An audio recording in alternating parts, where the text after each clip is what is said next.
Looking for the perfect gift? Blink has you covered. With a Blink security camera, you're giving the gift of peace of mind. A camera? Isn't that hard for them to set up? It's simple to install anywhere, and they'll always know what's happening at home. Okay, that's actually perfect. Perfect indeed. Give the gift of smart security with Blink so they can check in on home from anywhere this holiday season. Shop now at amazon.com/blink. Running a business comes with a lot of what-ifs. But luckily, there's a simple answer to them.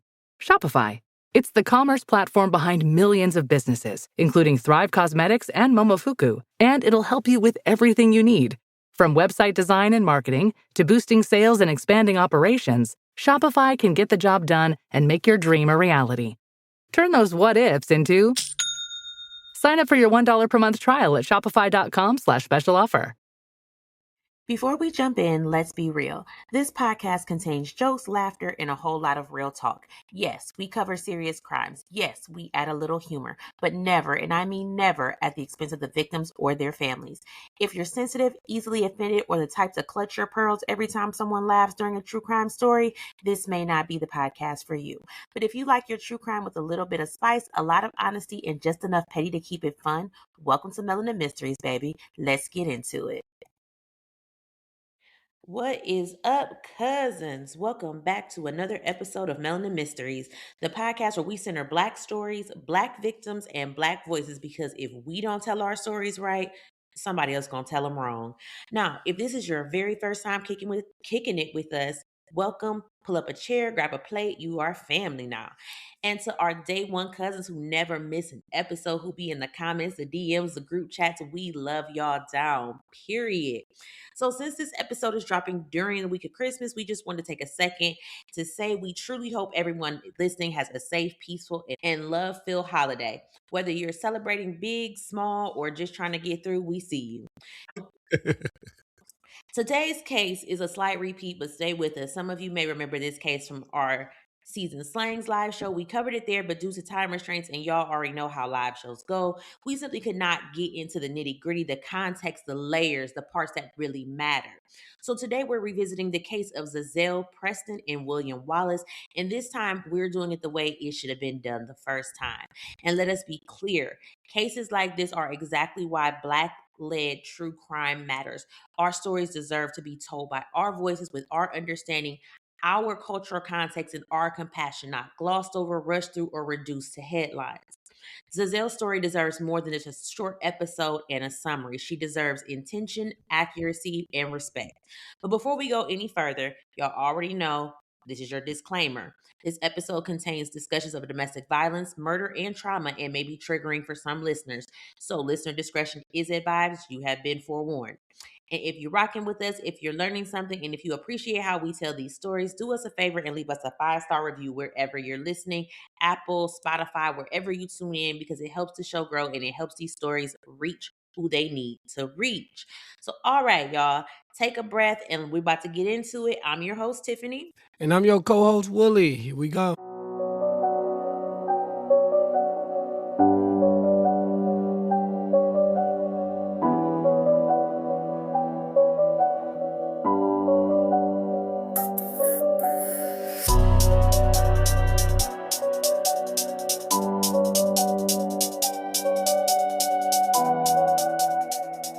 I woke up because it was finally Christmas, like not the regular wake up early, like I can't even sleep early. My heart was beating fast because Christmas is supposed to be loud, happy, and bright. I ran out of my room looking for the lights and the music and the tree, and I was already smiling before I even got to the living room. But it was quiet, and my mom was sitting on the couch, and she had on sunglasses inside. It was weird, but grown-ups do weird stuff sometimes. So I looked at her, but she didn't look back. She didn't say my name. She didn't say Merry Christmas, baby. And then my stepdad said, Mommy got drunk and ruined Christmas. I mean, I didn't really know what that meant. I just knew that Christmas was still here and the presents were still there. So I sat down like he told me to, and I opened my gifts. I tried to smile. I tried to be excited like I was when I ran out of my room, but something just felt wrong. My mom, she didn't move, clap. She didn't tell me she liked what I got. And then I touched her arm, and she was cold and hard, but like not like when somebody is sleeping, like or when they're ignoring you. She was just cold. And I don't understand why she wouldn't wake up. I didn't understand why Christmas felt so quiet. I didn't understand why nobody stopped me. I just knew my mom wasn't my mom anymore. And Christmas never felt the same again. You know what, man? I give you maybe a 5 out of 10 for that. You know what I'm saying? You could put a little bit more in it. I'm just throwing it out there. Because when I do it, mine be realistic. People be on the edge of their seat. But we gonna move on. Everybody can't be perfect like me. So anyway, what you just heard was a child's reality, right? Not a headline, not a statistic, a Christmas morning that should have been filled with joy and instead became a lifelong trauma. And before we go any further, I want to be clear. This case isn't just about what happened. It's about Za'Zell Preston, but we're going to call her ZZ because I ain't trying to mess up her name and have Tiffany clown me.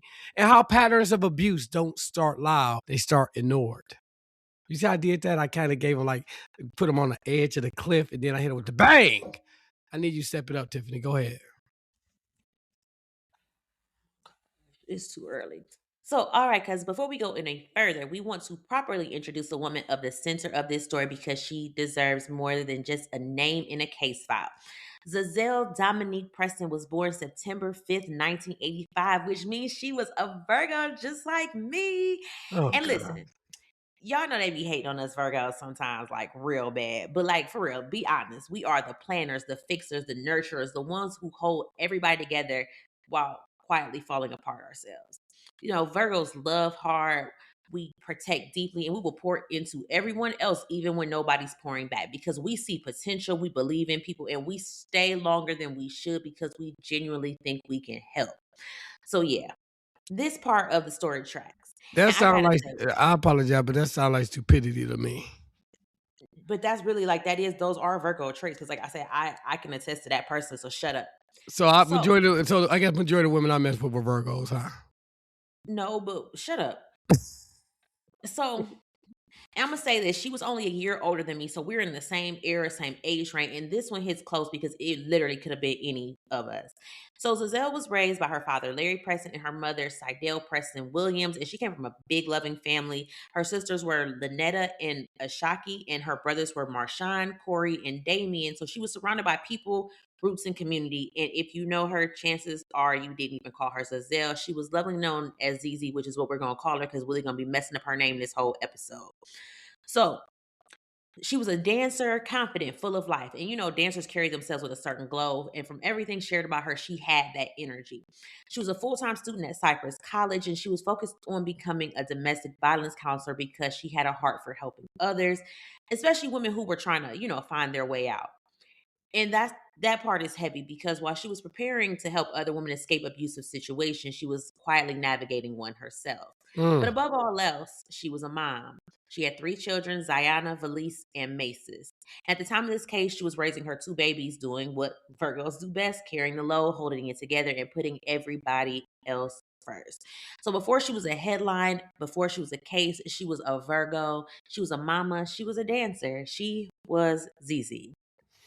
All right, y'all. So look, cousins, let's get into William Wallace, right? I'm gonna let y'all know y'all ain't gonna like this nigga. All right, y'all is not, and you best believe Tiffany is going to be Tiffany when it comes down to this nigga right here. So I'm just giving you forewarning. So let's talk about William Wallace, okay? We're not gonna spend too much time here because frankly, like I It said, don't matter. We don't care. yes, he's not It's a waste important. of breath. But we don't know that much about him. He was born in 1981. He has a brother, and that's really about it, right? No deep background, no tragic backstory, no excuses. And honestly, we really don't need them. So look, William Wallace met ZZ Preston in 2008, just a few months after she gave birth to her second daughter, Velez, right? So let's be clear. She's postpartum, right? Exhausted, emotional, vulnerable, and bleeding, right? You know what I'm saying? And here comes a man inserting himself into her life, right? I wish I could see your face right now. They hadn't been together long at all, only a few months. And that's when the abuse started, right? The first incident we know about, ZZ called her best friend. Not the police, not social media, her best friend, right? Her friend picked her up and took her straight to her mama's house. And when her mama saw her, she didn't need an explanation. Now, I'm going to be honest, right? A real best friend will say, nah, bitch, we about to handle him and we gonna jump him. Right? Know what I'm saying? Wouldn't you agree? We really would. We probably would. I ain't gonna I'm just hold you. throwing it Like, out there. Let's be honest. we Yes. about Know to what I'm saying? You pull up coming on with a that. black guy, a nigga gotta die. So, mama looking at her like, what the hell happened to you? And ZZ told her plain and simple, look, man, the man beat me, right? What her family saw was brutal, right? Her eyes and cheeks were swollen so badly she almost was unrecognizable. She had 2 black eyes, right? 2 of them. Her nose was bruised. Her elbow was swollen. There are marks on the side of her neck, and some of her hair had been ripped out of her head, right? This is not an argument. This is not a misunderstanding, my nigga. This is a straight assault, right? And this wasn't a one-time thing. The abuse continued. It's escalated, and it followed the same cycle we see over and over again. Now, here's the part that really sits heavy. While all this was happening, Zizi was enrolled at Cypress College studying to become what? A domestic violence counselor, right? You know what I'm saying? So she knew the signs. She understood the cycle. She was literally learning how to help other women get out, and still she was trapped in it, right? And I'm going to tell you, right? And I'm going to say this, right? And Tiffany may not agree. There's a possibility you might not hear this, right? But I'm going to say it. Women, if you Stop. have an opportunity to leave, right? You have opportunity to leave. Now, I'm not talking about the women that's afraid to leave or the women that can't leave, but if you can leave, but you choose to stay, right? Because you like, don't worry about it. It ain't as bad as it is. Bitch, learn how to fight. Get a gun and learn how to shoot. Or get a knife or learn how to cut. You got to do one of those. I'm just going to throw it out there. So just throw it out there, right? But like I said, she was trapped. You know what I'm saying? So when people ask, why didn't she just leave? I ain't gonna say the question is lazy, you know what I'm saying? But it's like, it's a legit question. Like, real talk, it is a legit question. You know what I'm saying? I never been in a domestic violence issue, so I'm not gonna speak on it and say she's stupid for not leaving. I would never do that because everybody has their own reasons, whatever, right? So we're not gonna clown her for not leaving, you know what I'm saying? But she should learn how to fight, shoot, or stab. Because abuse doesn't start loud, it starts fast and it tightens before you realize you're stuck. So, cousins, look. From here on out, we're going to call her Zizi, like I said, because I'm about to mess up her name, right? By July of 2008, the abuse had already escalated, right? So remember, she in it for a couple months, and he already felt comfortable putting his hands on her to the point where I'm talking about eyes shut, everything. Man, this about to get bad, bro. Go ahead. So one night, Zizi was doing something completely normal. She's taking a bath. So William comes in the apartment. He's drunk and he's an angry drunk. Okay. So he's yelling. She getting out the tub and he just attacks her. He grabs her by her neck with one hand and he slams her head into the bathroom wall. Not once, not accidentally, but on purpose. And then he drags her by her hair into her bedroom. And this is where it gets even worse. He begins to strangle her. And while he's strangling her, he's punching her in the face at the same time. And he's telling her, yelling at her that he's going to kill her. She loses consciousness. Let that sink in, right? He's strangling and punching her to the point that she loses consciousness. And when she comes back, he's still strangling her. So somehow she manages to break free and she runs into the baby's room. She picks up her daughter, thinking, that her holding her baby might stop. It didn't. Mm-mm. This man told her to put the baby down and he kept telling her he was going to kill her. So she did the only thing she could do. She ran out of the apartment with the baby in her arms and she called the police. Now, by the time the officers get there, he's gone. But here's the thing, the man came back the very next day and she did what she was supposed to. She called the police and they came back and they arrested him. So William Wallace, pled guilty to misdemeanor domestic violence charge and he served 19 days in jail. So stop right there. 19 days in jail. That shit, I know I got an uncle right now, you know what I'm saying, that doing 13 years for failed child support payments. And you gave this nigga 19 days in jail after he done choked her unconscious and beat her ass. And with that being said, I can understand sometimes why someone like, what's the point of even saying anything if nothing gonna happen? Like, I could get it. I mean, regardless, me personally, I'm still gonna put your ass in jail, even if it's for a day. Yep. You gonna throw the rap to me. Yep. But yeah, that's just crazy. 19 days in jail. Whoever that judge was or prosecutor, whoever that was, you know what I'm saying? Yeah, they deserve to get their ass beat. Real talk. Yeah. So I say we just want you to remember this part because this wasn't hidden, this wasn't unknown, this was documented violence. So we're not gonna tiptoe around it. So by November 2008, he's back in jail. Not for a mistake or hard time. So he was in jail from November 2008 to October 2010 because he was selling dope, and he also got caught a commercial burglary charge. So we're gonna translate that. This nigga ain't had no money, no job, no motion. He just had crimes and excuses. So he's not a provider, a protect. He's not even a partner. This man is a liability with legs. And while he's sitting behind bars doing absolutely nothing with his life, ZZ is holding him down, writing letters, taking visits, staying loyal. I don't See, think all it's right, hard. so okay. Now look, I was cool in the beginning, right? But accountability got to be had, right? Right? Right? Now, Yeah. right? Okay, I just want to make sure we on the same page. That you're studying domestic violence, so you see the patterns and everything like that, and you're falling right into the exact same shit. Like that's you. You know what I'm saying? Like you know the patterns and everything like that, and you holding a nigga down that was literally holding you down, choking the shit out of you. Man, get it together, bro. So he gets out October 2010. They don't start fresh, jail didn't change him. They just restart the same toxic program, the same bum, same violence, same anger, and right on cue when the relationship resumes, so does the abuse. And like their neighbor said, they heard arguing damn near every single day. So that means that peace didn't live here, neither did stability or safety. So if this wasn't love or passion, this was a woman trying to build her life while dragging a grown man who refused to build his own. And when you mix ego, control, unemployment, substance issues, and a history of violence, the outcome is never good. So it was only a matter of time. Yeah, that shit. Yeah, man. So if any of the women listen to this is in a situation like this where you can leave, I want to care, but you choose not to, then you probably ain't gonna like the rest of this because I'm gonna be clowning in a minute. You know what I'm saying? Again, I'm not clowning. No woman deserves to get hit or whatever. But I'm just saying, man, you gotta come on, bro. So let's talk about 4 a.m. December 23rd, 2010. Police get a call about arguing and possible fighting at the apartment. Christmas is 2 days away, and this man is already acting a fool. Officers knock on the door and knock again for a full 5 minutes. Eventually, ZZ opens the door and tells police everything is fine, says only her kids are inside. Police say, nah. They ask to come in and look around, and when they do, they find William Wallace hiding in the closet. Why you lying and saying the nigga ain't there? Get his ass out of there. I was Get like, his, come get this nigga. come, the nigga get an He officer right a there. wink. He right there. Yes, give him a wink. He Do the right there. head nod. Know what I'm saying? Do something. Take your elbow and point to the back. Know what I'm saying? Like, damn.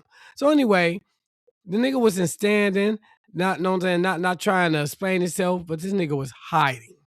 Right? So, a bitch ass nigga right there. That let you know the type of dude he is. A grown man with a violent history, folded up like a toddler who broke something and thought if his eyes were closed, nobody could see him.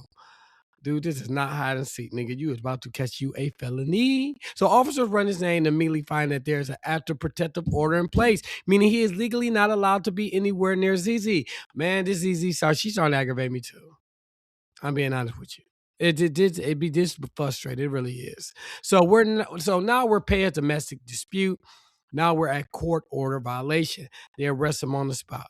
William Wallace later pleads guilty and sits in jail until January 6, 2011. After that, he's placed on probation, and the court issues yet another protective order in January 2011. What's the point of issuing protective orders if, know what I'm saying, people gonna be ignorant and not even abide by it? I don't talk about the person who is the victim, right? No. So let's be clear. This wasn't the system dropping the ball. This time the system did exactly what it was supposed to do, right? And usually we hear stories of women that want it and can't get it or whatever. They are giving this girl everything she needs to protect herself. You know what I'm saying? But you know what I'm saying? She's her own worst enemy, right? I Her have to own agree with worst you. enemy, bro. I Huh? have to agree. I have to agree with you there. You ain't said nothing wrong. Straight facts.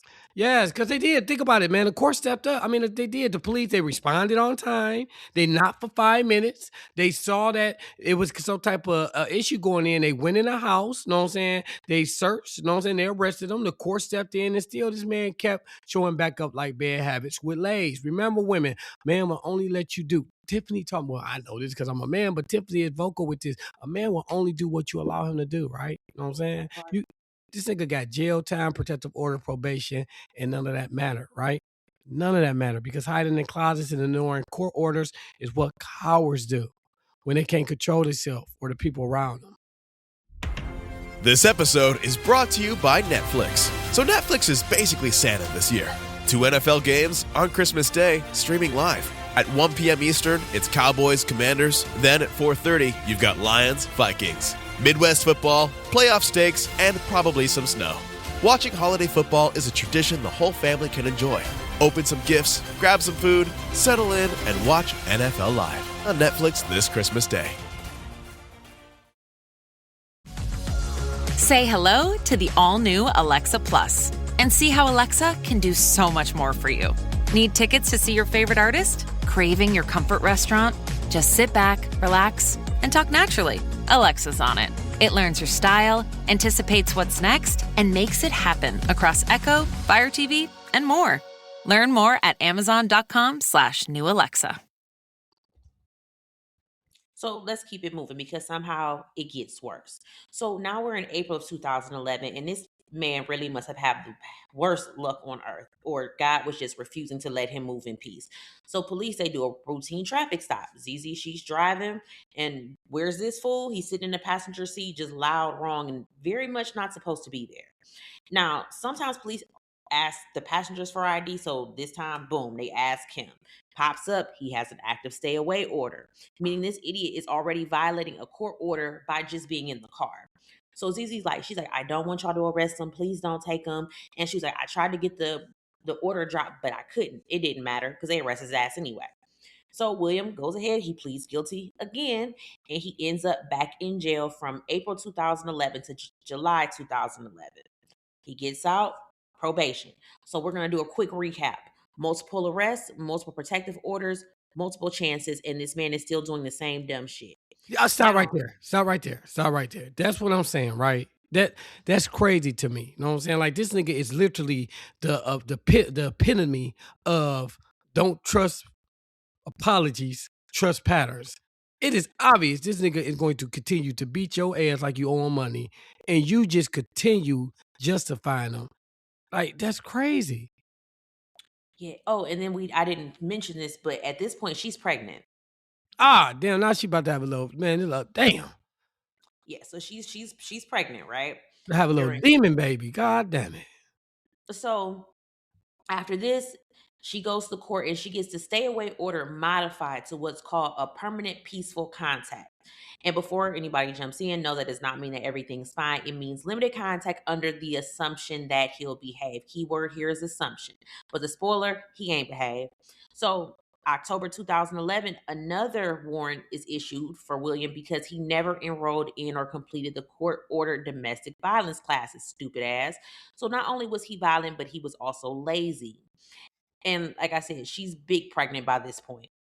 So this is going to bring us to August of 2011, one of the most disturbing incidents. So Zizi's calling her mama begging for help. Like she's like, I've literally been running as far as I can, and I just collapsed. So her mom is like driving around looking for her, and she finds her baby pregnant, crumpled up on the sidewalk, beaten. And she tells her mama that William had, beat her up again and threatened her life. And her mama like, no, we need to report this. And she's like, we can't report it because this man told her that he would kill her if she went back to the police. So at this point, we're not talking about love, mistakes. We're not talking about toxic. Like she's literally terrified at this point because this man has That's had multiple crazy. arrests, jail time, probation, court orders, warnings, and he still felt comfortable beating a pregnant woman and threatening to kill her. This is a walking danger who should have never been free. And all of this is happening months before Christmas. And the crazy part is, niggas like that are the main ones that won't even fucking lift a fist to another nigga. That part show won't be the scariest Like niggas they out. be the scariest, weakest ones. It be the corny niggas. They won't put their hands on another dude. You know what I'm saying? Whatsoever. But you yourself to hit a woman. And man, look, get you one of them big burly East Cleveland bitches and try that. I guarantee you, he won't keep doing that shit. You know what I'm saying? He only doing it because she ain't hitting back. AK, hint, learn how to fight. That's what I'm telling y'all. Know what I'm saying? Yes. Sometimes you gotta, know what I'm saying, get a couple bob weaves in, a couple punches in, and niggas start thinking straight. Some people. So anyway, by this point, ZZ family is in full panic mode. They're begging her to leave. She ain't got no brothers or no uncles or no cousins. We said she had 3 brothers, but you know how that is when you be in a, you know what I'm saying? Like they be like, I'm not about to keep getting involved if you gonna keep going Now back. that's Look true. what just, No, that's true. look what just happened with Kirk and Rashida's son when she that girl called her brother over there. That boy ended up shot, and the girl mad at the brother. Like you, like what? Yeah. No, Like you're he right. coming to protect you.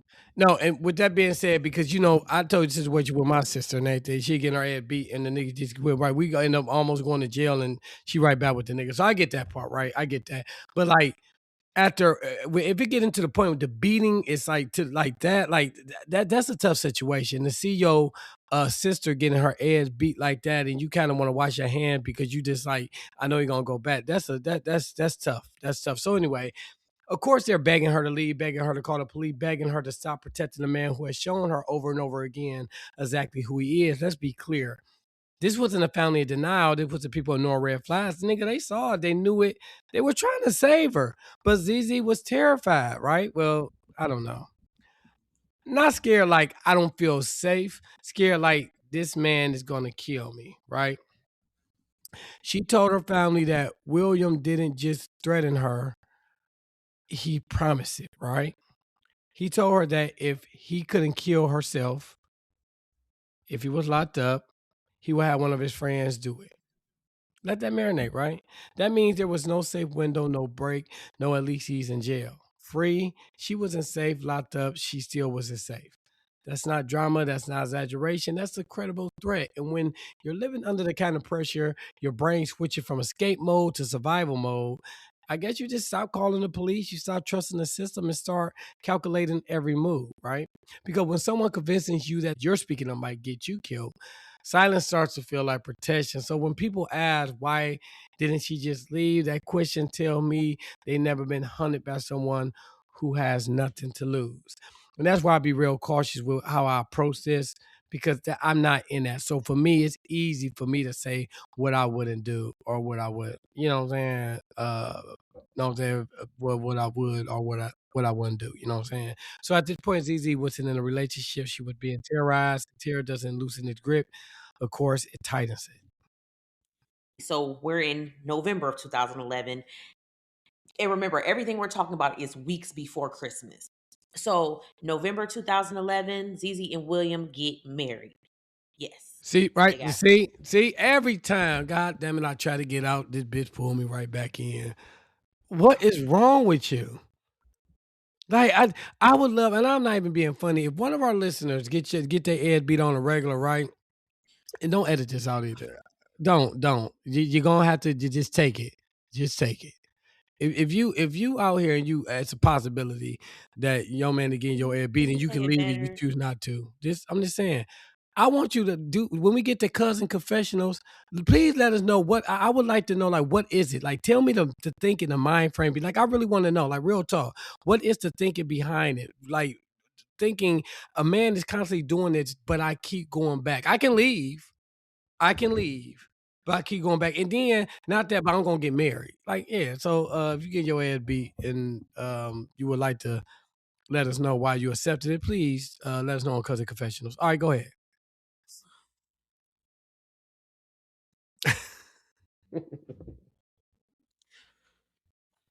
So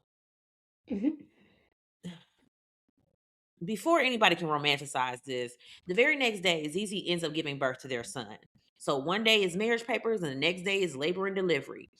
And they said the day she gave birth, this lady had a black eye. So while she's laying in the hospital bed, bringing life into the world, she's bruised, injured, and visibly hurt. That is not love or joy, and that is not a new beginning. This is the woman doing whatever she thinks will keep her alive. So, like we said, this wasn't just a wedding; it was a strategy. Because I ain't trying to be funny, it wasn't. I guarantee you, it was not all rainbows and unicorns. That man probably told her if she didn't marry him, he was gonna kill her. I mean, you just trying. You know what I'm saying? You just trying to survive day to day. And that's a possibility. I mean, you're right. That is a possibility. I just like damn, like, it's again, it's easier looking from the outside. That's why I'm saying if somebody has been through this or going through this, you ain't gotta get your name. I'm just trying to understand because I'm just like, for me, I'm like, it don't make sense to me, but that's just me though. You know what I'm saying? And I'm not being insensitive. That's just me. And that's why I would want to, I want to know because I'm just like, this is crazy to me. Okay, so I say she was in survival mode. This was just an attempt to calm a violent man who had already proven that he does not respect court orders, jail time, or human life.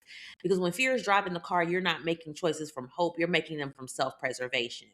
And this right here tells you exactly how dangerous this situation already was before Christmas even arrived. So we're going to get in the car and go to November. 'Cause you know how, like, you blink, I swear, it felt like Thanksgiving was like last week and it's Christmas this week. It's crazy. Man, November went by faster than four holes in the Nissan Altima bumping City Girls, man.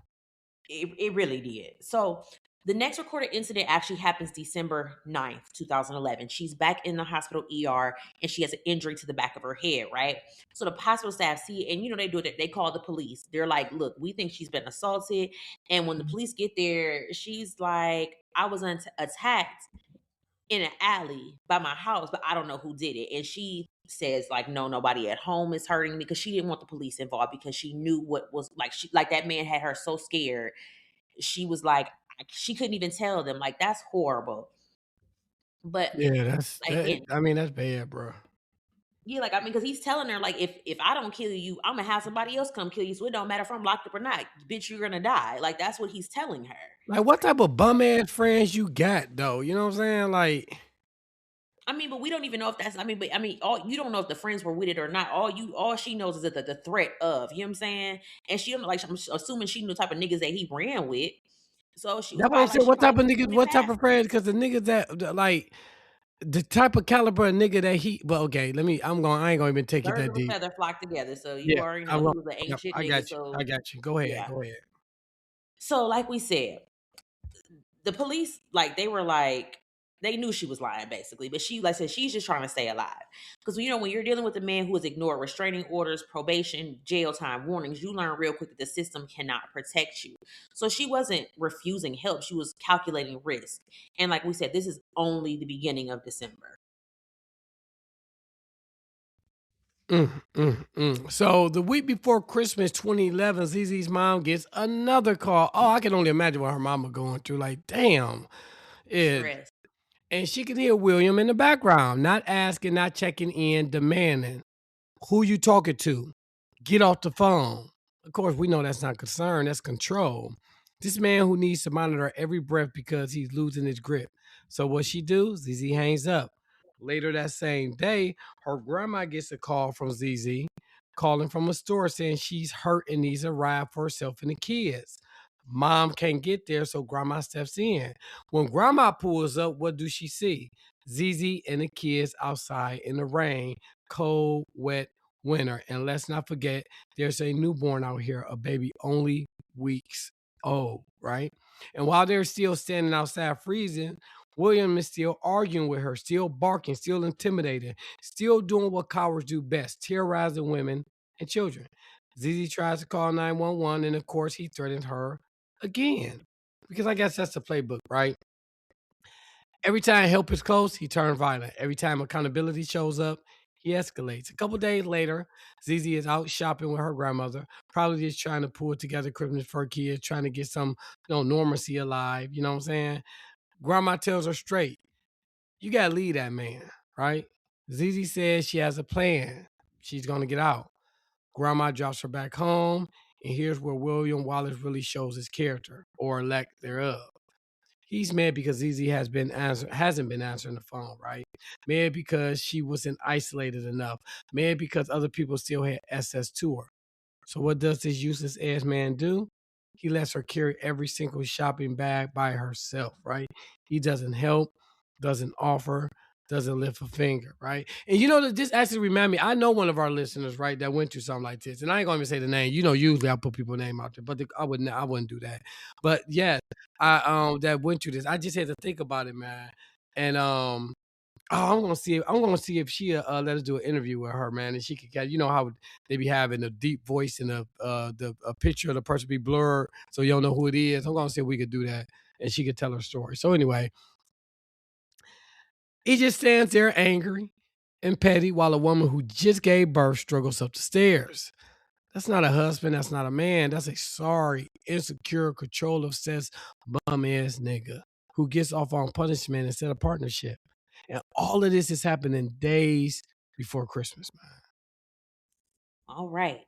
So now we're at Christmas Eve 2011. So a neighbor later said that they heard the two arguing. And according to reports, the two had been at a neighbor's Christmas party earlier that night. Drinks are involved. So it's late, like 1 a.m. around that time. So it's Christmas Eve rolled into Christmas Day. So another neighbor was like, I heard a loud bang, like metal being hit. And they said they look out and they see William at the bottom of the stairs trying to pick ZZ up. He eventually carries her up the stairs. All right, Now, let's that's the stop last. right there. Stop. What type of bitch ass numbers you got, bro? I mean, I know y'all probably used to I this, don't want to get involved. man, but I'm regardless of a loud bang outside, like a metal being hit. You look and see him at the bottom of the stairs trying to pick her up and carrying her in. Oh my nigga, I'm calling the police. I ain't gonna get involved. I'm gonna get them boys involved. Lock them up. This is the last time anybody sees her alive. So we're going to fast forward to 9 a.m. on Christmas morning. So Zizi's mom gets a call from her phone, but it's not her. It's William, and this nigga is frantic. He all over the place. And he like, look, we was drinking and we got into a real bad argument. But then his story kept changing. First, he said that Zizi fell and hit her head on a glass table in the living room. Then he said she fell down the stairs. Then he said she went to sleep but wouldn't wake up. But did he call 911? Absolutely the fuck not. He said he tried to put her in a cold bath to wake her up. But then he says he pulled her out of the tub by her feet and her head hit the toilet. Sir, Okay, what the fuck? like, okay, god damn, like, yeah, this nigga's obviously slow. Obviously, he's very slow. We know he a bitch. But I mean, I'd be sitting on the Yeah. phone like, what? I wouldn't even be able to process all of this. Like, excuse me? Yeah, this is But it gets crazy. worse. Because then he says that he dragged her back to and mind you, he's telling her mother this. He was like, then I drug her back to the bedroom and sat her up so she could breastfeed the baby. All right, let's cut. This, yeah. Like, you cannot make this shit up. And like I said, this man is telling this girl's mother this. I'm actually speechless, and for me to say that, that's a. But it gets even worse because it gets worse. Then he says that he dragged her into the living room, propped her up on the couch, put sunglasses on her face, and then he brought the kids out to open their gifts and said, quote, "Mommy is drunk and she ruined Christmas." That So is what first, that man okay. said. So this nigga then propped up like his weekend at Bernie's, and then had the audacity to tell the kids that she drunk and ruined Christmas, and the nigga put some sunglasses on her too. Meet the computer you can talk to. With Copilot on Windows, working, creating, and collaborating is as easy as talking. Got writer's block? Share your screen with Copilot Vision to help spark inspiration, and use Copilot Voice to have a conversation and brainstorm ideas. Or maybe you need some tech help. With Copilot Vision, Copilot sees what you see. Let Copilot talk you through step-by-step guidance so you can master new apps, games, and skills faster. Try now at windows.com/Copilot. Vitamin Water Zero Sugar has great taste, zero BS, and obviously zero sugar. For those with zero room in their calendar, zero patience for slow walkers, those who get 0 hours of sleep on a Saturday night, have zero filter, zero given, and zero interest in grabbing a plain, boring water. Grab a delicious Vitamin Water Zero Sugar today. Like, you can't make this shit up. Like, you cannot make this shit up. So that's literally what he said. And that woman is like gone. And that's how the baby spent their Christmas morning. So after all that, after calling her mother with these shifting stories, this ain't shit sorry bitch ass nigga hangs up. I told y'all it was And coming. don't get it twisted. He didn't hang up the call 911. He didn't do that. He called her grandmother next. Right, yeah. So, and then this is what he tells her. He says, well, look, we had been out drinking or whatever, and as easy as she fell and hit her head on the table, and she started bleeding, but don't worry, because I was able to stop it. Then he says, but you know what? I ain't been able to wake her up since about 2 or 3 this morning. Excuse me, sir. Man, this nigga right here, this is the world's dumbest ignorant. Oh my God. Yeah, this shit crazy, bro. So the neighbors had already told the police later on that they heard an argument around 1 a.m. and they saw him dragging her up the stairs. So hours. This man don't know if she got a concussion, internal bleeding, blank. He don't know what's going on. And he has not called for help. So her grandmama put my grandbaby on the phone. This man said, quote, hold on. I need to see if she's still breathing. You need to see if what the fuck did you just say? Yeah, this nigga. Oh man. This nigga's the worst. She was slobbering and she had peed on herself. So these are medical emergencies. This is signs that something is extremely wrong. So, her granny does what any sane person would do. She's call a fucking ambulance. This piece of shit refuses, flat out refuses. This nigga said he needs to leave right away because, and I quote, his people are coming to get him. So you're saying this lady done fell through a table. She done fell down the stairs. You done propped her body up and let them kids. You have not called an ambulance. What the fuck is wrong with you? Real talk, nigga. It's a special place in hell. For that nigga. This nigga's not even done yet. That's the worst part. He's not fucking done. And then there's more. There's more. He tells her grandmother that he hates Za'Zell and he wants a divorce. Bitch, this woman is lying there unresponsive, likely dead. And then this nigga had the fucking audacity. He told her grandmother, he said, come get her and come get these kids. He didn't say come help. He didn't say, can you come check on her? He said, come get this lady's body and these kids. Because in his mind, she was already gone. He was done. And like I said, this man had every opportunity to save her, but he didn't. That's just deliberate. Man, let me tell you, if I was a brother and I heard that it was a possibility for me to get my hands on this nigga, do you realize? Oh my God.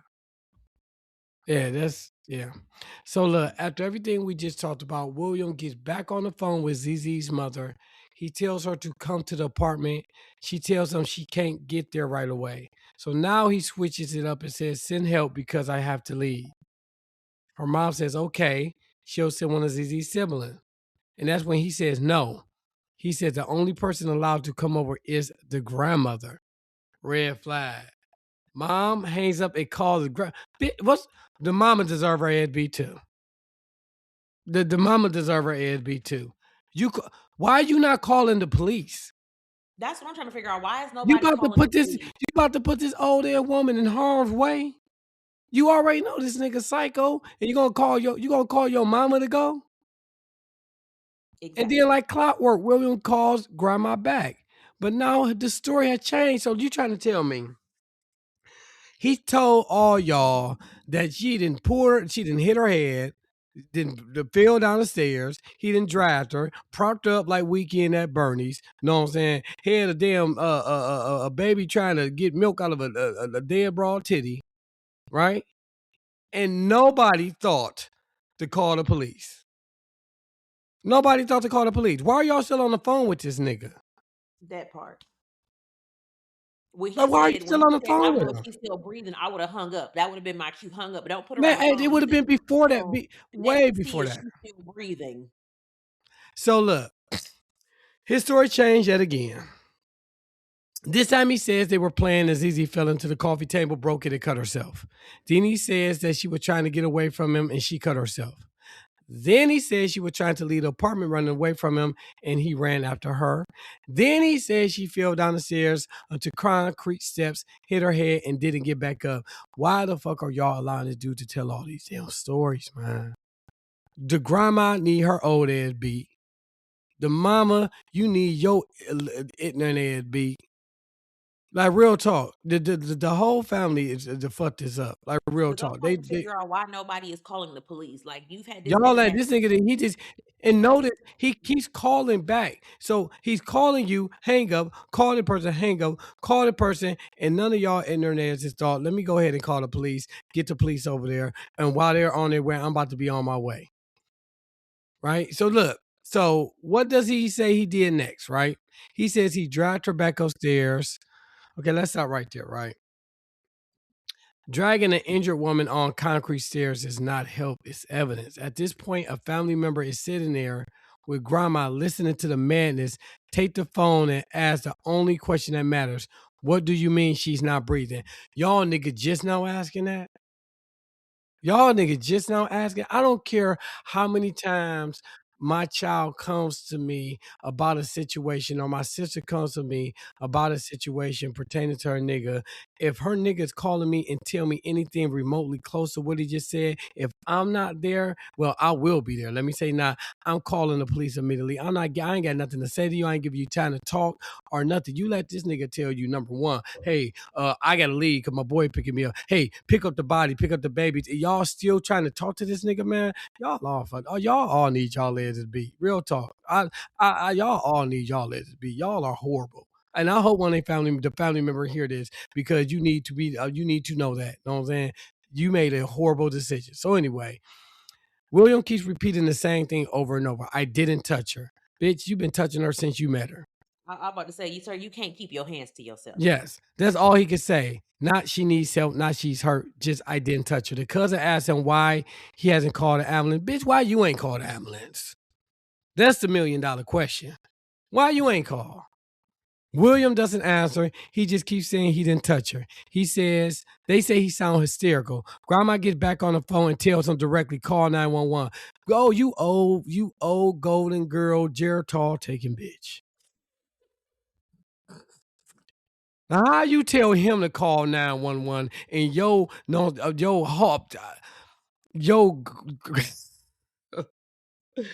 oh, I'm so aggravated, man. Oh, grandma, you ain't shit. Oh, everything. Grandma, you ain't shit. You ain't shit, grandma. And this is where it goes completely off the rail. William says he refuses to call 911 because his kids will be home alone. He would go to prison. He didn't want to leave the children. All right. Sir, fuck you. That's all I have to Right. say. Not because he was scared for Zizi, not because he was trying to save her, because he was scared of going to prison because they going to tear your asshole every way, which way out. They going to, yes, you are going to be somebody, you know what I'm saying, sideline, bitch, in jail. After they hear your case and hear what you did, oh, my nigga, it's a given. Asshole will be taken, you know what I'm saying, and it's going to be a whole lot of booty shaking. I'm telling you that right now. You know what I'm saying? Because at that moment, he was thinking about himself, not about anybody else. He didn't give a fuck about them kids. He Don't didn't give give a a fuck fuck about about them them kids. kids. You know what I'm saying? He didn't. So grandma finally snaps and tells him that she's going to call 911, I guess, and what finally, and that help is already on the way. And that's when it becomes clear. This was a panic. This was a confusion. This was a man stalling, lying, and buying time. And every minute he delayed was another minute that ZZ didn't get help. So, after hours of lying, refusing to call for help, and dragging this woman's body from room to room, this piece of shit actually calls 911 himself, too. And he's still lying. So, he tells dispatch that he needs an ambulance because his wife isn't waking up. He says she's been drinking. On Christmas Eve, she fell, hit her head on the table, and she might have a concussion. A concussion. But she's been unconscious for hours. She's peed on herself. She's not responsive and she's cold. But okay. So the firefighter and the paramedics, they get there within minutes, and they walk into some straight up demonic shit. This woman, Zizi, is sitting on the living room couch. She's not laying down. She's not being helped. She is propped up with sunglasses on her face inside the house on Christmas morning. Her poor body is slumped to the side, just lifeless. And that glass coffee table is shattered right next to her, and there's broken glass everywhere. And the room was in straight chaos. Like, chaos didn't even can't even describe the scene. And this chaos doesn't come from accidents, it comes from violence. And let's be very clear, because this man didn't just not help her. He moved her body, he dragged her, he staged her, and he set her up like a damn mannequin and put sunglasses on her face. And then had the nerve to call 911 like he was confused. Sir, you were not confused. You were just calculating. And he wasn't worried about ZZ at all. He wasn't worried about saving her life. He was worried about how this shit looked. And by the time the first responders got there, they already knew it was over. Like, this man spent so much time lying, refusing to get help, and every minute he spent protecting himself. And that was minutes that he could have been saving her. That shit is just evil. Straight up fucking evil. I know, right? So look, when first responders arrive at the apartment, they immediately note that William Wallace is agitated. Nigga, agitated? Like, what the fuck is you agitated for, bitch? You ain't the one lying unresponsible on the couch. You ain't the one who needed help. Nigga, you agitated because the moment you've been trying to delay has finally arrived, right, my nigga? Yes. William tells the fire captain that he and ZZ had been drinking on Christmas Eve and that they argued. Then he gives them a brand new version of events. So this nigga got goddamn more stories than Dr. Seuss. He says he left the apartment around 5 a.m. When he came back, the kid were awake and ready to open gift. He claims ZZ was acting strange, so he decided to call for help. Notice what's missing? He does not mention the fall, the glass table, the stairs, the bathtub, dragging her, any injury at all. Everything he told her mama and everything he told her retarded ass grandmama. Yeah, and I said retarded, right? He tells none of it to first responders because lies change when professionals show up. Firefighters check ZZ. She is not breathing. She has no pulse whatsoever. And then they notice something else. Her jaw is clenched shut. That's rigor mortis, which means she's been already dead for some time. Despite that, first responders still attempt life-saving measures because that's what they do. ZZ is transported to the hospital, and there she is pronounced dead. And right there, every excuse collapsed. Rest in heaven, ZZ. I don't agree with some of your decisions, but nobody deserves to die like that. So rest in heaven. So, because of arguments, don't cause rigor mortis. Confusion doesn't cause blunt force trauma, and acting strange doesn't explain a dead woman propped up on a couch in sunglasses. Know what I'm saying? William Wallace wasn't agitated because he was scared. This nigga was agitated because he was caught, and he already knew what was gonna happen to him once he get to jail. Cause nigga, you going to jail.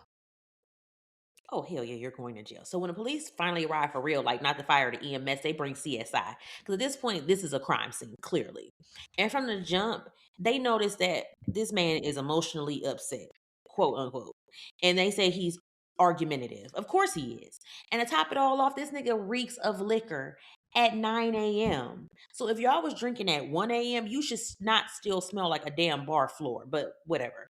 So Granny and that cousin, they come in and they're interviewed, Man, and they fuck, tell police, yeah. Granny and cousin, that whole family need their ass beat. Go ahead.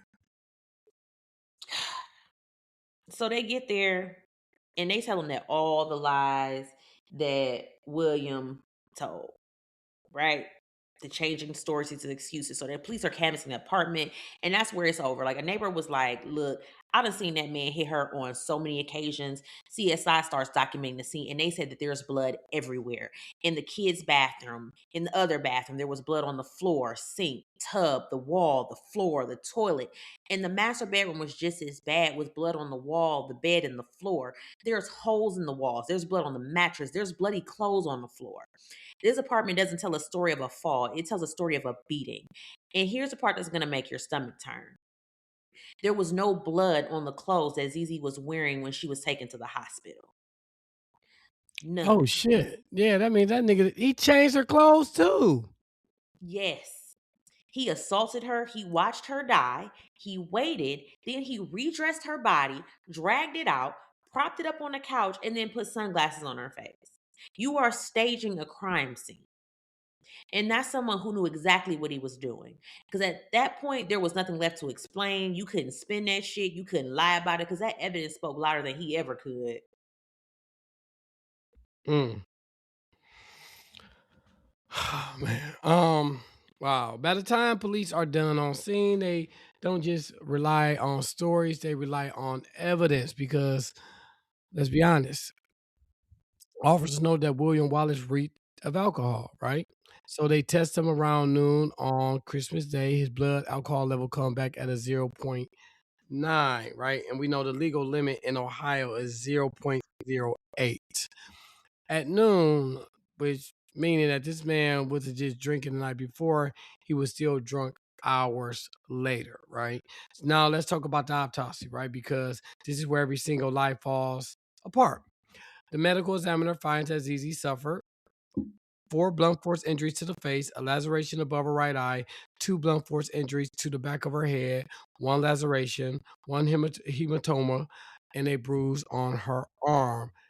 Good She job. she got her ass mollywopped.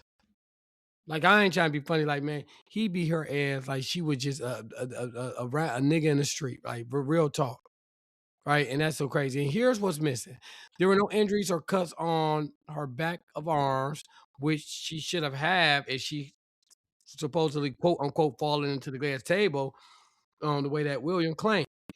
No defensive fall injuries, no scrape patterns, no glass related trauma. Speaking of the glass table, guess what? There was no blood on it. None. Investigators do not believe the lacerations on her head came from the table at all. The medical examiner concludes that all of her injuries occurred within the same time frame and that they were inflicted on her, not the result of an accident. Women out there, Well, li- duh. listen to this. Listen to what we are saying here, man. Okay, if you are an individual, it don't get better. It doesn't. It don't say this. Is what usually happens. You know what I'm saying? It usually leads to this. Either he beat your ass to you unrecognizable, or this. So just take heed, man. Real talk, right? No jokes, no jokes or nothing. Real talk. Please listen to this, and please. So look, they also determined that Zizi likely survived for a few hours after assault. A few hours, right? Hour where she could have been helped. Hour where ambulance could have saved her, right? So I blame him, but also her family. Her mama dropped the ball. Her grandma dropped the ball. Her cousin dropped the ball. Period, point blank. You know what I'm saying? Say what you want, but in reality, that's what it is. You know what I'm saying? Because the whole time they listened to this nigga telling lies after lies, he could have had police over there. Granted, I don't know if that would have helped her, but we don't know. We have no idea. The No, I don't think so because they said rigor mortis had already set in. So by that point, she was gone and had been gone for a while. But I mean, still, that's not the point. They still The should have the had the somebody point over is, there yeah, I ASAP. get it, right? The official cause of death is hemorrhaging inside the brain caused by blunt force trauma to the head. The forensic pathologist could not pinpoint a single injury that caused her death, but made it clear that the totality of her injuries is what killed her, right? And let me just tell y'all something right now. On a funny note, I ain't messed up one word this whole episode. Just want to throw it out there, right? Yes, you have. Shut your ass up. In other words, she was beaten to death, y'all, right? He beat her to death, right? And that's a horrible way to die. The exact time of death could not be determined. And at the time of her death, ZZ blood alcohol level was at a 0.08, which means, yes, she had been drinking. But let's be clear, my nigga. It's been a couple times we've been on that cruise, Tiffany. And I know for a fact when we woke up the next morning, We was still fucking drunk. we were still drunk. All right, you know what I'm saying? So just because it was a 0.08 don't necessarily mean she was drinking that morning. That could have been from the night before. No, that was probably from the night before. Yeah, I know that. No, I was just saying, Yeah. you know what I'm saying? Like, I was just throwing out there, you know what I'm saying? So she, like, that don't mean she was drinking during the time this happened. It could have been the night before. So I just throwing that out there. But drinking does not cause multiple blunt force injuries, hematosis, brain hemorrhaging, or a stage crime scene. And then police interviewed Ziana. So she's 8 years old, and that interview happens the same day right there at the scene. So the officer knows that Ziana had been in her bedroom with her younger siblings. She tells him that her mom and William had left the apartment around 9 p.m. on Christmas Eve and came back early that morning. So she said it woke her up because she heard arguing. So she walks up her bedroom and goes into the living room. And she said she saw her mom stumble and fall into the glass table and then it shattered. And then William was like, your mommy is drunk, but everything is okay. Go back to sleep. This was the first version. So she's interviewed again later that day. by a different officer. And this time the truth starts to come out. So she says that William was punching and kicking her mom, and her mom was trying to block her face. So not only are you a piece of shit, but you're a piece of shit in front of her kids. So she said her mom fell to the floor and William was kicking her in her stomach. And this baby is 8. And she said this was not the first time. She told police that she had seen William hit her mom many times before. She had seen him slam her mom's hand in the trunk of a car. That's She had seen him crazy. hit her mom's leg with a crutch. And this baby is not making this up. So she That's said crazy. her mom was drunk on Christmas Eve and she fell into the table. But then she said William didn't push her. And that's that baby trying to reconcile fear with loyalty, just trying to repeat what she was told while telling what she saw. So she said her mom bumped her head on the toilet while she was trying to help her get into the tub. So this baby tried to help her mother.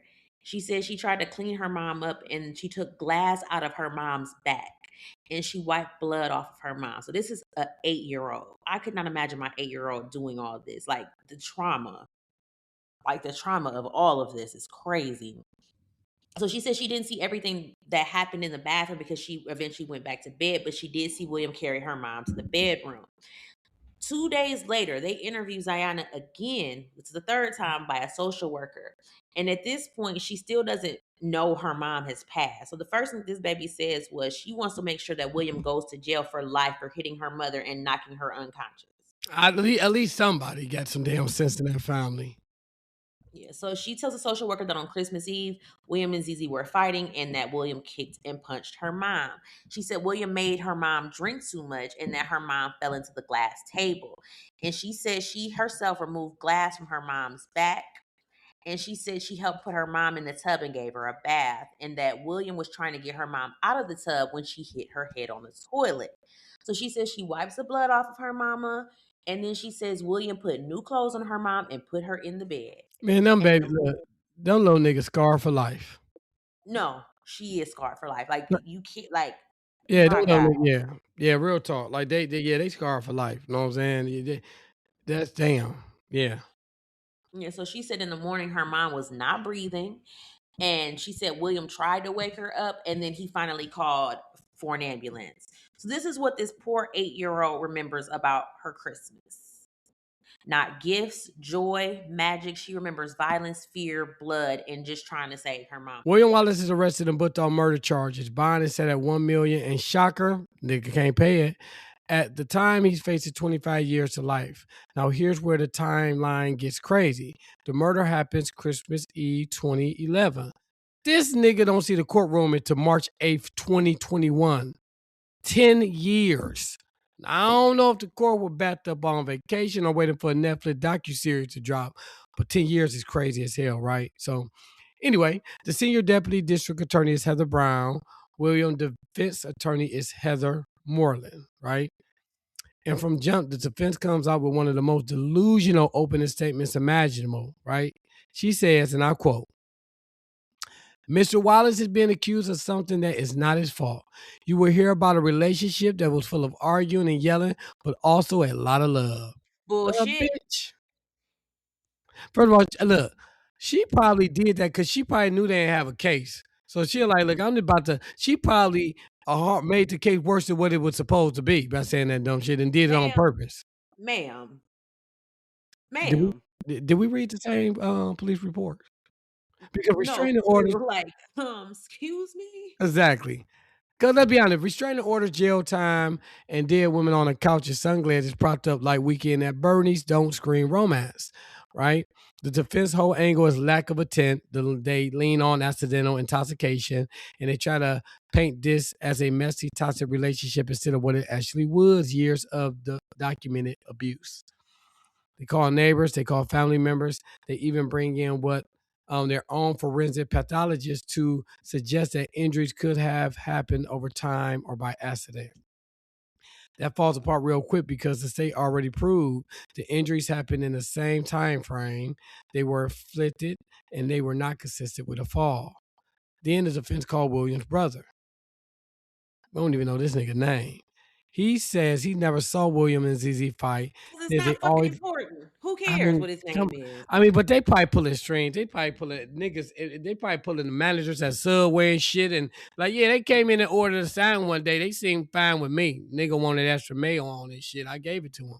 They just trying to find anybody, right? So he says he never saw any injuries. Of course he didn't. Abusers don't put on performances for family, right? Then he adds that in December 2011, William called him hysterical. He drive from Apple Valley, piss him up, and noticed scratches on William's back. Scratches, which is interesting because scratches don't come from accidents. They come from someone defending themselves. The brother said William stayed with him for about 2 weeks and claims ZZ called 3 to 4 times a day, wanting William to come home. That I believe, right? But let's pause. A woman who's been beaten, threatened, terrorized, and isolated, called her repeatedly. I mean, don't automatically mean she's begging for love, but I mean, it's still not it ain't a good look. But let's be honest, for the sake of the story and the conversation, and with respect to ZZ, it can mean fear, survival, trying to de-escalate, or yes, finally fighting back, right? And those scratches, they don't help William. They show ZZ didn't go quietly. So when the defense brings up another cousin, and when I say delusional, I mean deep in fucking denial. Like this nigga gets on the stand and says, I ain't never see that. William ain't never abused ZZ. I never saw anything wrong. But then, and here's where it starts to fall apart. He admits that William shows up at a cookout one time and he has scratches in the black eye. I don't see the problem. Now, according to the cousin, ZZ supposedly admitted that she punched William in the face and she scratched him. And he also claims that William had bite marks on his arm. Now, I say this, he was probably beating her ass and she was just like, you know what?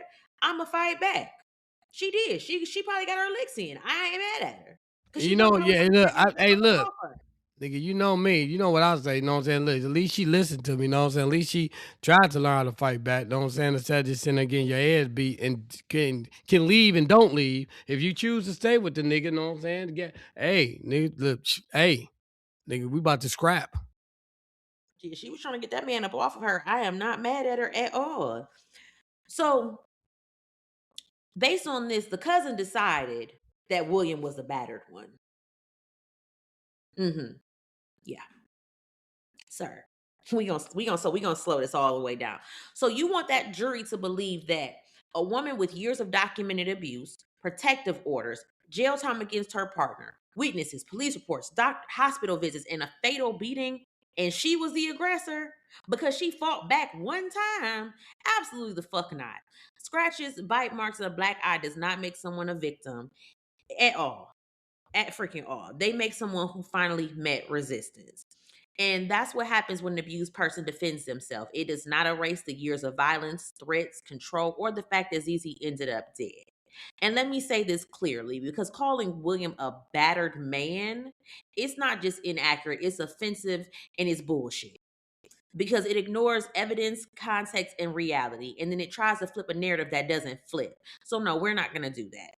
And by the time this case finally makes it to trial, ZZ's daughter is 17, her oldest, who was 8 at the time. She's 17 and she's having to relive the worst day of her life for a room full of strangers. So she takes a stand and tells exactly what happened on Christmas morning between 9 and 10 a.m., how she was excited and she and her sister woke up and were ready to open gifts. And then this demon decides to put on a performance. She says William goes into the bedroom. He grabs her mother, drags her out, and propped her up on the couch with the fucking sunglasses. This is Weekend at Bernie's Domestic Violence Edition. And she says when she touched her mother's hand, it was cold, hard. And that's it. That was the moment. That was the prosecution slam dunk because the child knew before the police, before CSI, and before the court that her mother was gone. And if anybody in that courtroom still had questions after that testimony, they didn't even belong on a jury. So in April of 2001, after almost 10 years of delays, because apparently the justice system needed time to gather its thoughts, the jury finally does what they should have done a decade earlier. William Wallace is convicted of second-degree murder, and the judge sentenced his sorry ass to fucking 15 years in prison. Man, stop right there. That's what I'm sorry. saying, bro. 15 years to life. Man, that's all this nigga got was 15 years to life after that. That's why I hope jail justice exists. I hope while he is in jail, they make him wear a wig, know what I'm saying, have fake breasts and walk around and your new name is not William, it's Wilma. Now, you would think after a conviction, a sentence, and a mountain of evidence, this man would sit down somewhere and be quiet. Nope. This bitch ass nigga files an appeal. And what's the argument? He claims the court made an error by allowing expert testimony about the cycle of violence and intimate partner battering, saying it was irrelevant to any disputed issues in the case. Right? That was the case, you dumbass. Are we all listening to the same thing or no? I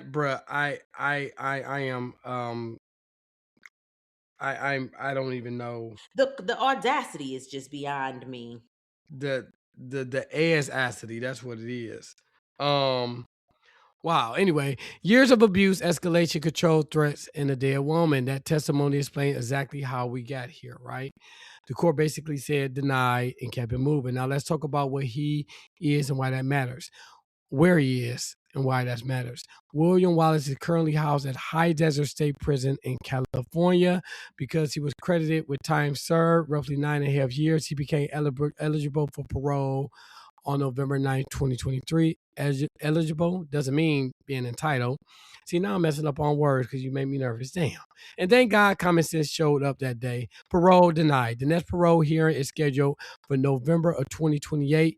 He is currently 44 years old. And I'm going to say it plainly. I hope he serves every single day of that 15 to life sentence. Nigga, I'm not going to lie. He one of that niggas that deserve to die in prison. Real talk. Absolutely. Real talk. Right. And I'm not about to mince my words. I'm not biting my tongue. This nigga needs to die. This nigga needs to. Look, he could have gave his life and asked Jesus for forgiveness and gave his life over to the Lord. You still need your ass taken and you need to die. And at least you know you'll be able to make it to heaven. Know what I'm saying? But you deserve. But suffer on this side. Yeah, you got to suffer on this side. Look. Because he showed exactly who he is when he was free, right? And the world is safer with him behind bars. This wasn't a mistake. This wasn't an accident. This wasn't misunderstood. This was a violent man who abused a woman for years, traumatized children, and thought he could out-talk the truth. He was wrong. Justice took time, way too much, but it did show up. Well, that was a heavy one. So we thank y'all for sitting with us through this case. Especially with it being around Christmas, a time that's supposed to be filled with joy, family, and peace. But Za'Zell Preston story needed to be told, and it needed to be told with care, truth, and honesty, because her life mattered, her experiences mattered, her children's voices mattered. And cases like this remind us why these stories cannot be rushed, sugarcoated, or ignored, even when they're uncomfortable, because everything that I found on her case that was public, they just glossed over so much, and I just couldn't do it. So we thank you for trusting us with your time, attention, and your hearts. And if this episode impacted you in any way, we do encourage you to talk to someone, check on someone, and always take threats seriously.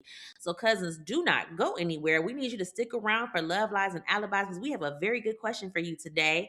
And you already know the questions will be messy. All right, let's go.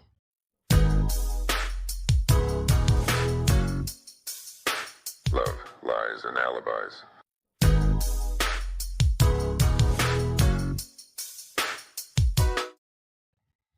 All right, here we go. What we got?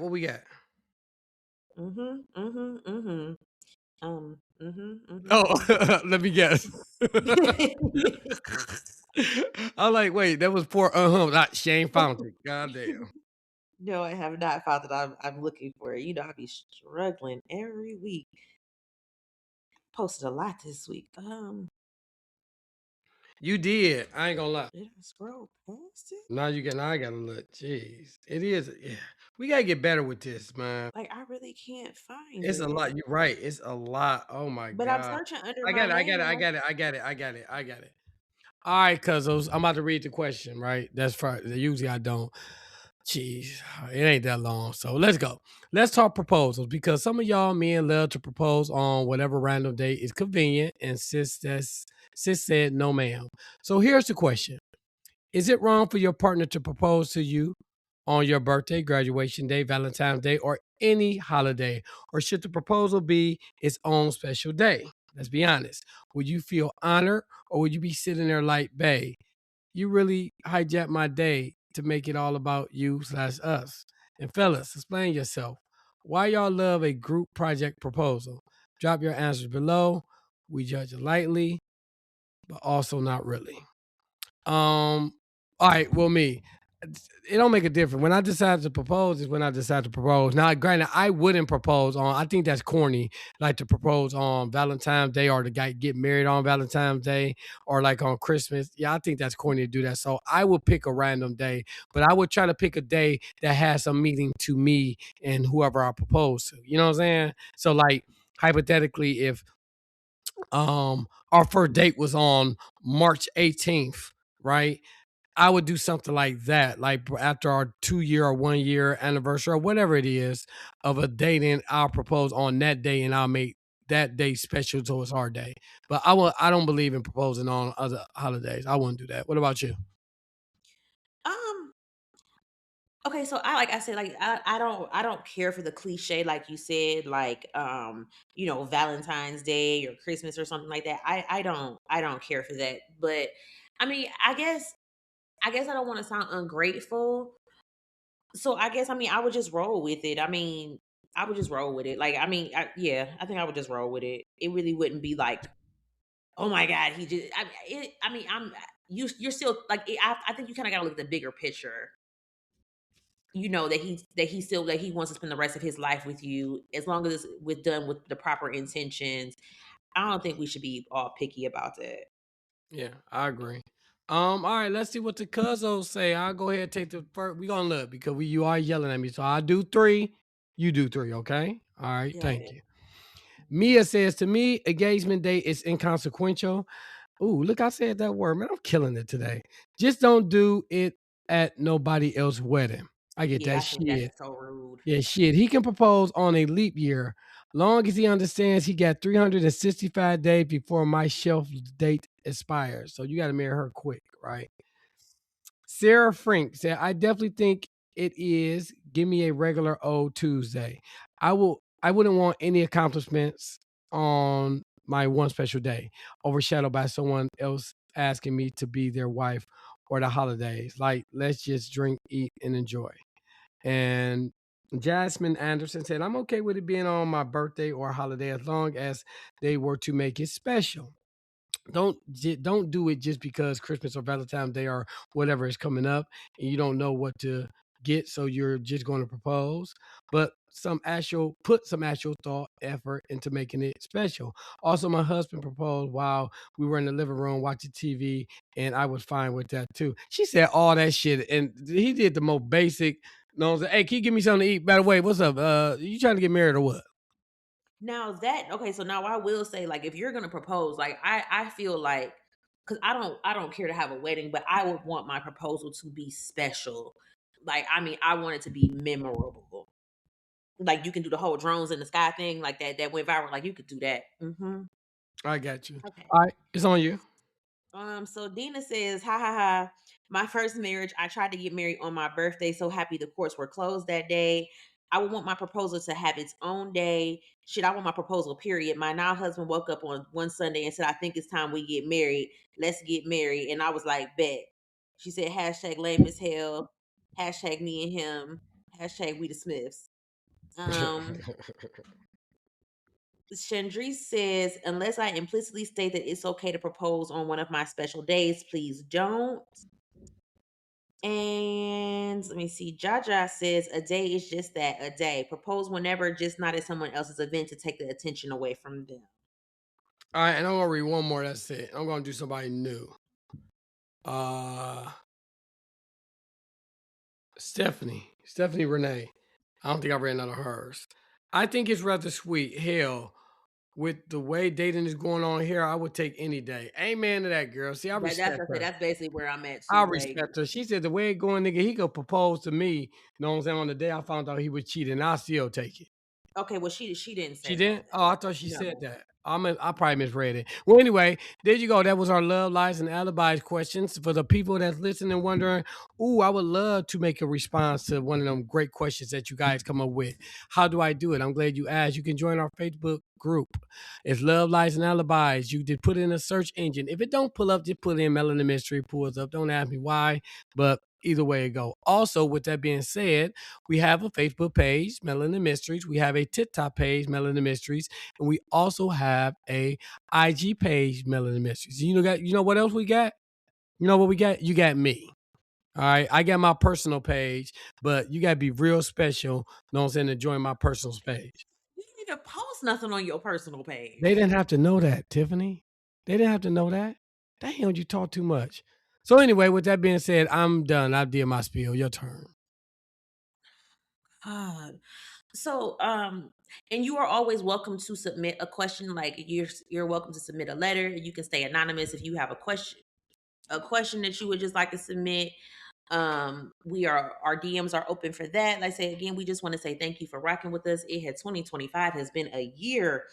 Whew, so what else do I have to say? What else do I have to say? Just make sure, like I said, you're following us on all of our platforms. If you could leave us a 5-star review wherever you're listening, we would appreciate it. We are going to be making some changes here to our setup and the how we how do I say it? Like so there's gonna be some changes coming to how we do the episode, and then the bonus stuff like the snitch files and love lies and alibis. So there's gonna be some changes for that coming soon. So keep an eye out for that. Cousin confessions are coming soon. So if you just got something you want to get off your chest, like I want to be a human toilet in Dubai, but you don't want nobody to know. Like, shoot, throw it on there. That's a great thing to say. We don't care. We just gonna talk and laugh and joke. So our inboxes are open for that, and you will stay 100% anonymous. I say we just have a lot coming up and on the agenda. So just make sure you stay tapped in with us, because all announcements hit the group first, and then everybody else gets them later. So if you want to, be in the club, yeah, come join the group. Amen to that. We got jackets. You got to pay for that shit, though. Who got jackets? Damn, you get on my nerves, Tiffany. Just close us out. I'm done. No, close us out. no, I'm sitting over here thinking like, wait. I'm like, I think I want a jacket. You might be onto something with that. Close us out, man. All right, so just remember that love should not come with a license. So make sure you choose freedom and not felonies. All right, we are out.